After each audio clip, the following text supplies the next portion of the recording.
Everything we do, we take the wood chips that we get given to us, which has a lot of green matter in, nitrogen carbon ratio to make your compost. Right now I'm exceedingly high in carbon over there with all the wood, a little bit of nitrogen over there. We bring in the horse manure. We're actually, tomorrow we're supposed to go get 35 to 45,000 pounds of horse poop. Be heavier now that it rained yesterday. It's supposed to rain tonight. But that's about what we get every 3 months, is close to 40,000 pounds. We take and mix it, our ratio, with the wood chips, and we start cooking it. This was that last year. Now, because we use mammalian manure, we have to compost a minimum of 120 days. We also have to make sure we have it at temperature. This pile, when it was at full cooking temperature, I made it one day, 2 days later it was at 160 degrees. We'll get people who will tell us you should never take your weeds and compost it because you're just spreading the seed. We compost at such a great temperature that we cook the seeds, we sterilize them. So we will use because your weeds are nitrogen, it's green. We're putting it back into the ground. We recycle as much as we can. This pile actually took almost a year to break down. I didn't have a lot of horse manure. The guy that we go to, we actually drive up to Bushnell to get the horse manure.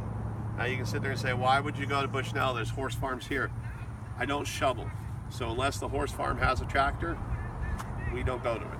Because the first year we did it, 2 hours. Tell you guys go shovel manure for 2 hours. And then to come back here and unload for 2 hours. We don't do it. So we go to farms that have tractors. So it took us a year to compost this down. Now, when we burn, all the trees we cut down, we burn. Again, I told you we take the potash, we put it back into the pile. Sometimes we have to put the fire out. We don't fully cook down the wood. So we take the potash and the wood and we throw it into here. Now we're doing a little bit of biochar also in the ground. We're letting it filter through here and bring it into the ground. Once we sift it, any of the large parts that are left, go back to the burn pile. Turn into ash, bring it back around. We try, like I said, everything we do, recycle, recycle, recycle. So when people come here, they'll see this and they're like, you've got to be kidding me. You're composting with wood. And it'll go back out there. Wood will also break down. We did a test here last year. Lowe's donates their bad sod to us. When they can't sell it, we go over there and we get pallets. In 2 weeks, I put 10 pallets of sod on our trailers and brought it over here. Well, some of them were full pallets of sod. I'm not going to unload it and get the pallet out. We actually composted the pallet into it, and we had a pile here. Within 6 months, there was no pallet left. There were just little pieces of the pallet left. Wood will break down too. It's at such a high temperature, the wood will break down. Again, you're just adding carbon to it. So sometimes you'll see something like this. It's a piece from a pallet. Again, when we sift it, it goes over to the burn pile and we burn it. But we're leaving it in there. Big chunks of wood retain moisture. Moisture is what we needed to keep the compost going. Compost is really funny. Too wet, you kill the bacteria. Too dry, it goes inert. So you got to get that right moisture mixture into there. You also got to make sure you turn it constantly to make sure you're bringing fresh oxygen in and the carbon dioxide off that the bacteria fart. She's not paying attention. Yeah, the bacteria pass gas.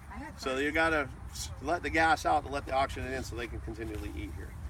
We never let the compost go above 165 because we never want to kill off the bacteria that we're growing.